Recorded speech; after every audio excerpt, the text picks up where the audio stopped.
Hello. So, welcome to the eden8 podcast.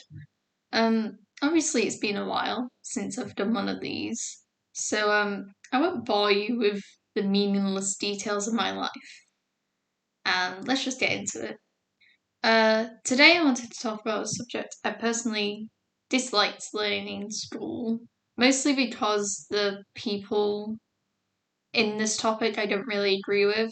And I go into detail about that later. But the application of language games, which is what I'll be talking about, is really interesting.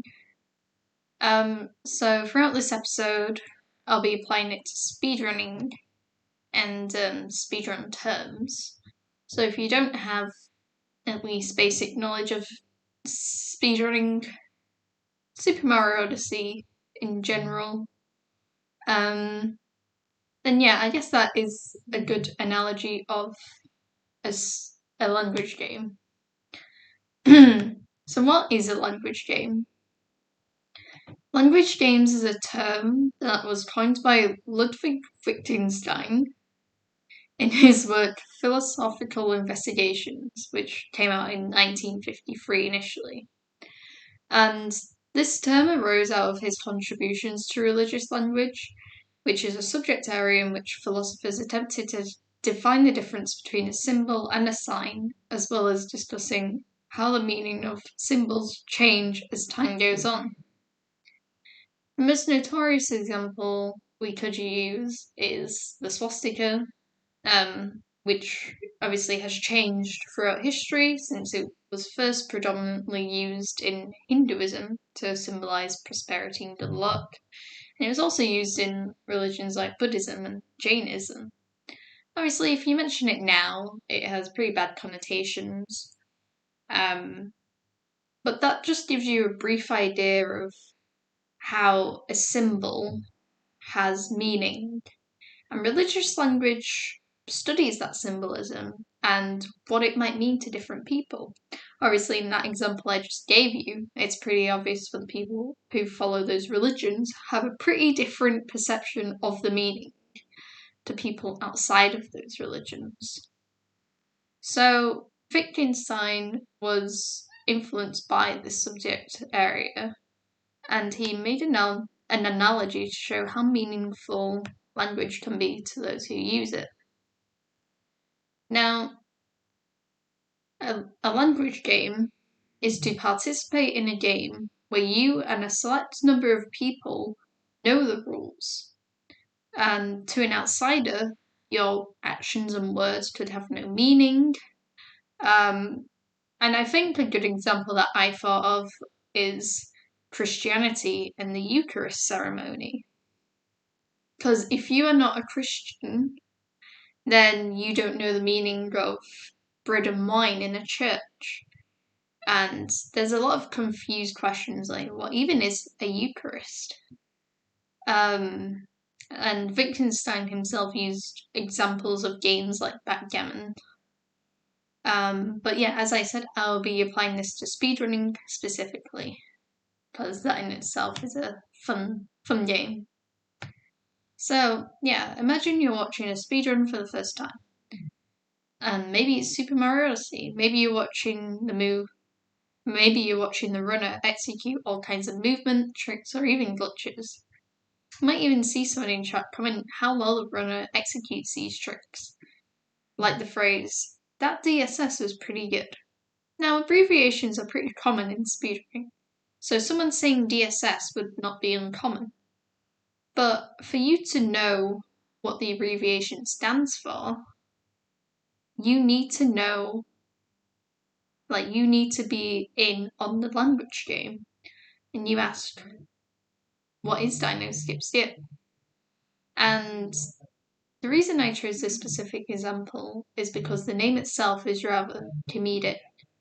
It also gives the outsider some background information about the game that your phrase, what is DSS, it implies something that was not previously known.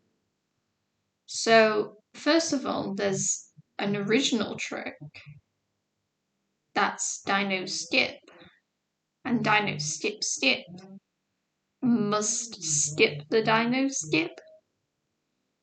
So, you're obtaining this abbreviation, and you will get the answer, DSS stands for dino skip skip. It's a hard trick in the speedrun that involves planning up a row. I'm not kidding, if you didn't know what that was. And dino skip doesn't actually skip the dinosaur capture. You use the dino to do the skip and to skip a part of the kingdom. So this action of doing DSS skips that entire skip, and it also saves about 10 seconds along the way. FYI, if it wasn't obvious, the SMO speedrunning community sucks at naming things. But yeah, back on topic. I just think the phenomenon of language games is pretty interesting. So let me tell you more about the philosophy surrounding them. And along with some criticisms of this, which I'll get into later, language games fall under the non-cognitive aspect of language, which is to mean it's not empirically knowable. So empiricism is where you learn things by sensing them, and they're not true within themselves. So it's not empirical to say 2 + 2 = 4, because that's logical knowledge. But it is empirical to say that the sky is blue, because you look outside and you observe the sky is blue. And this could be something that may not be true all the time. And I'll also use this example later about truth. But sometimes it's orange when the sun sets, sometimes it's black when it's nighttime. So obviously the sky isn't always blue. But it's knowledge that we all know because we can see it. But if you're blind, for example, you can't see the sky and you don't know what blue is. So that's what language games is like. You talk to people, you communicate with each other and gain knowledge. It's not a true fact to say what dino skip is, So when we use religious language, context obviously depends on what you believe in and who you've communicated to. If I talk to you about God, your image of God will be vastly different from my own. If I think of the Abrahamic God, you might think of multiple gods. And so that's why language will evolve as we communicate, because if I convince you to the point that there's only one God, your image of God and your language game evolves. And we want to truly express ourselves in this way of our feelings and opinions and our attitudes. And that's why Wittgenstein wanted to understand what the truthful meaning of words and symbols. Because truth is very important to establish, well, what's the right language game? How do we know this information we've been told is correct? So let's define truth. One understanding of the concept of truth is that there is something to be held true or meaningful to the relationship of the world. And this is very much a realist position. So there has to be true about me saying the sky is blue in order for me to have the element of truth. If it's blue right now, then that statement is true. Because you can observe that, yes, the sky is blue. And it would be false if I said the sky was blue and you can see that it's not blue and it's orange or pink. This is called the correspondence theory of truth. That something is true because it corresponds to an objective external reality. So But on the other hand, there's also the idea of an anti-realist position. And this is the coherence theory of truth, which is the truth of a matter is determined by the views within a specific group of people or community. So, for example, people within a flat earther group may believe that the earth is flat, as other people around them also hold that disposition. But this is not true to the objective external reality. Scientists have pinpointed that the earth has curvature, and we can see with images that the earth is spherical. So, even though it's not true in the grand scheme of things, it's true within their little community, because that's what they believe in.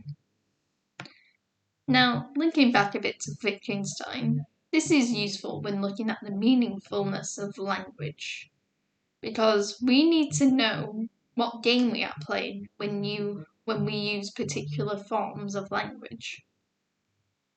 Because if I'm talking to you about an objective standpoint,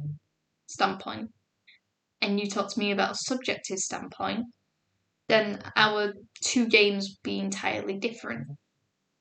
But lucky for speedrunning, there is a very objective metric in the wider scheme of things.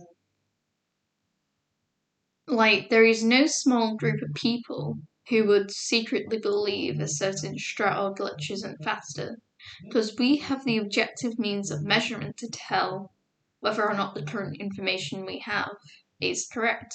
Is it optimal?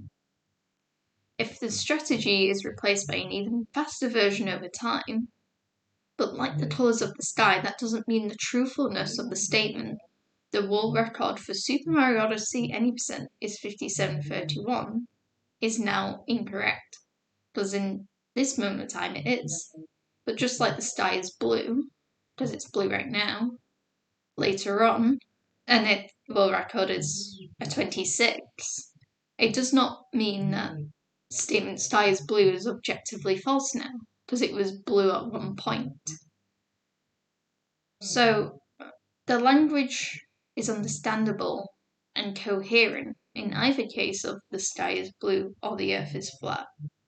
But we need to keep the context intact of whether it's a coherent game, so a game of knowledge that's, related in our little group, or if we're playing a correspondent game where everything links back to an external objective reality.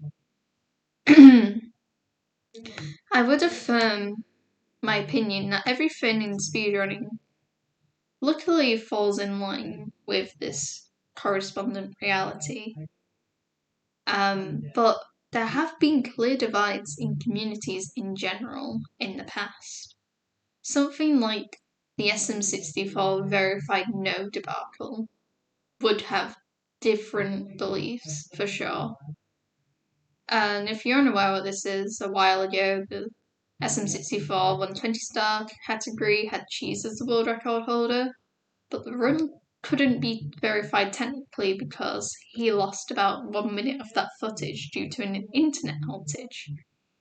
And this is something that's unique to the SM64 community because of the leaderboards, where you can still look at it today and see verified yes next to every run. And if this one run hadn't been verified upon the boards, a lot of people would have been coherent and widely believed that Cheese held the true world record.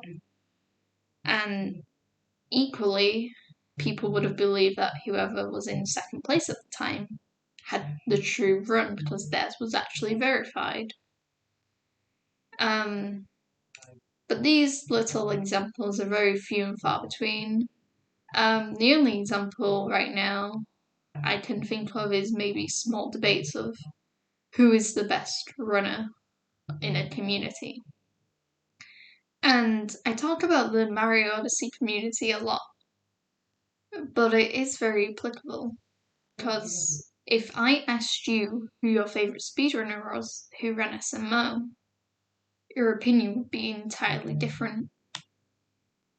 Because there is certainly a corresponding truth that truly reflects who has the most world records, who had the most summer bests, and who implemented the hardest stress.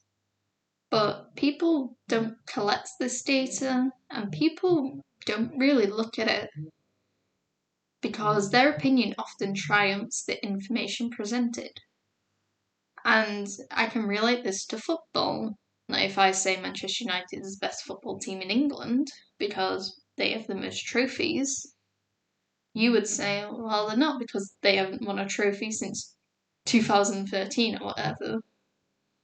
Like Manchester City is better or Liverpool's better.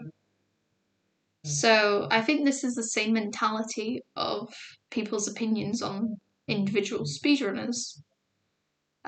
It doesn't matter who's best at the game because we all have our own coherent theory of truth. Like some people are Tyrone fans, some people are Mitch fans, some people choose someone else. Some people say Dangerous is the best runner, or hey, there is.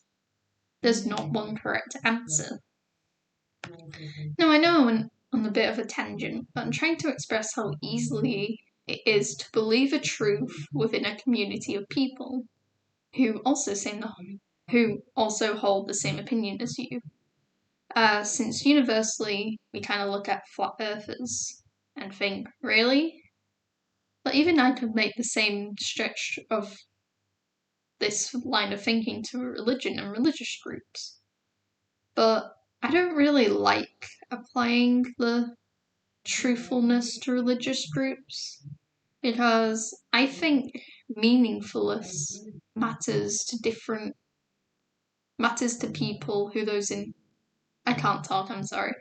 This is about how meaningfulness matters to those who participate in the language game.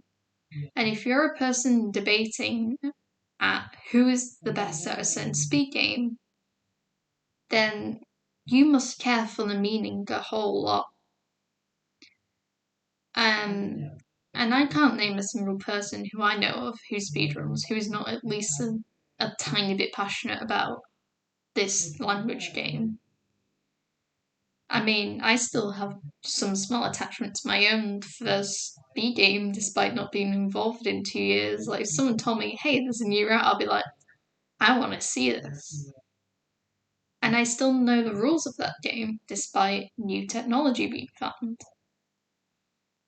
And I'm sure a lot of you listening can relate to this kind of mentality, even if it's outside of speedrunning. So, moving from that, despite this entire podcast being about language games and speedrunning, there are certain weaknesses, and there are reasons why I'm not really fully on board with it.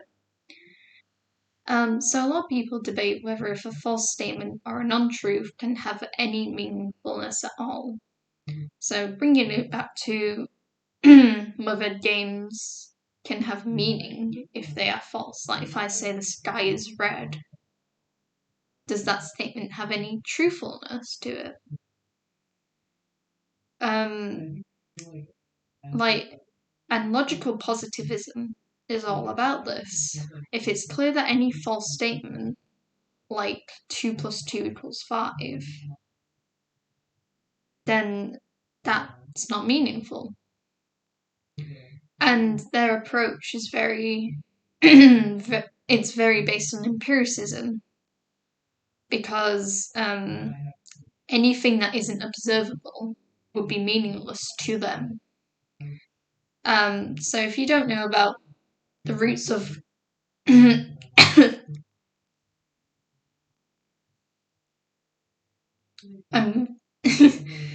I can't.